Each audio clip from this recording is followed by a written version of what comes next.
Alright, it's back to business as usual. And for now I'm working outside in the shade. It's 90, but it's not bad in the shade. I picked this one up, I guess about a week ago now, maybe 2 weeks.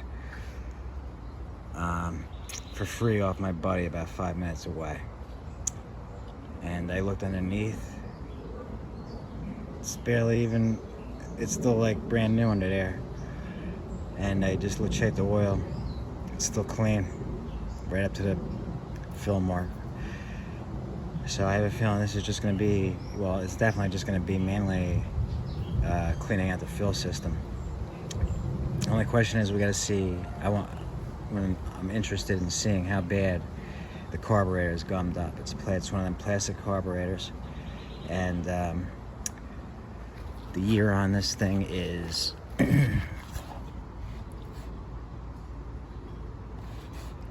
what the heck? I had it before I first saw it. Oh, yeah. 2017. It actually looks newer than that, but they probably haven't used it since 2018. Let's just say that they bought it in 2018. So that gas has been sitting in there that long. How bad is it gonna be? The other one I just did, the flathead, that carburetor wasn't too bad because it only sat over the winter. This one, I have a feeling it's gonna be like gel inside of there, for sure. So let's find out. Also, on these newer ones, this thing right here is a vent, which is a bad place to put it. Reason why is because if this gets tipped, gas leaks out of here. So I never had a problem with it, but someone I know mentioned someone who was using one to mow lawns was leaking out of here, I guess, while transporting it. So they had to block this off and make a hole in the gas tank for this thing to vent.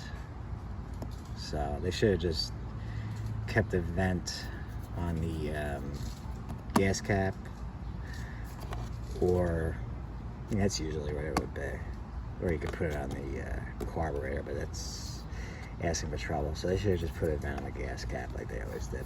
This, I don't know why they decided to go with this. I guess, does this, let me see. Does that feed into this? Yep. Okay.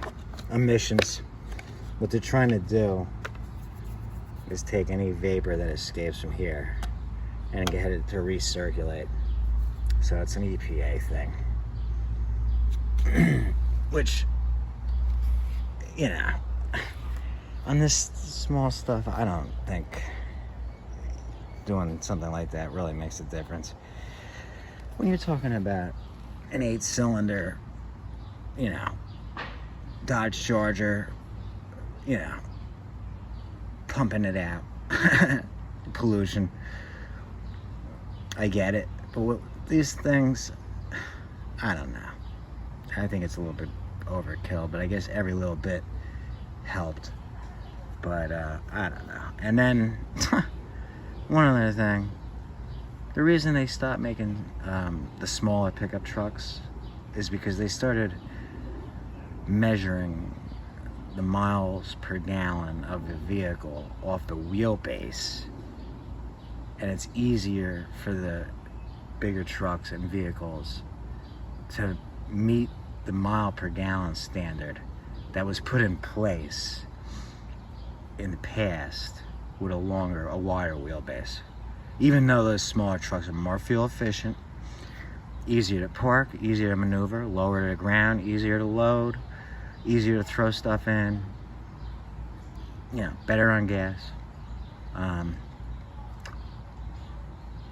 But bureaucracy took a role on that and decided that the wider the wheelbase, specifically on the pickup trucks, the easier for them to pass those mile per gallon requirements. Now, they rolled back those regulations quite a bit I'd like to see the subcompact pickup truck start being made again, because that was a retarded rule anyway. I mean, really, that was pretty stupid. But that's how bureaucracy used to work until we finally came into the era of common sense. Okay, so let's find out how bad this carb looks. Let me get it open. Okay, it doesn't even need the fuel system cleaned. Where is it? Right here. This twig was jammed up under here, and it was obviously stopping these linkages from working properly. That's probably why it wasn't starting. There's fresh gas in here. This thing just started. So it was 2 T25s. Remove this cover. And then after that, you gotta kind of push it forward. It pops out of this thing. But yeah, it's already running. I couldn't even believe that. When I saw that, I said, you know what, let me try it.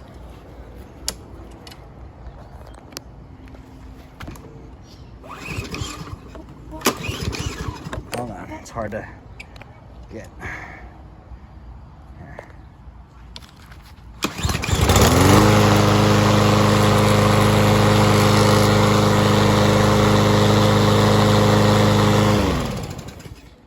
It already runs. But it's not used much. And it was built in 2017. We can guess, you know, it could have been sold in 2018. That's possible. So that means that I guess that they were maintaining it, and that stick just got, that little twig got jammed under there, and they weren't using it much, and then it wouldn't start for them because it was probably keeping the choke open, and that was a problem with it. And it's already clean underneath. The oil is good. And blow out that air filter, blow the rest of the debris out, wash it, and send it. I'm gonna list it for 300. Maybe touch up the red a little bit on the side there. It looks like I scratched up a little bit, make it look brand spanking new, because it looks brand spanking new. So that, I love it when it's that easy. I just had to pop the cover, and yeah, notice this twig was jammed up in there where those linkages got to move, and that's probably why it wouldn't run for them. So I don't even have to open the carburetor or any of that. That's a beauty. I'm gonna leave it there on that one. Maybe I'll post a after, just to show how it looks once it's all washed up, but not much to this one. Easy money.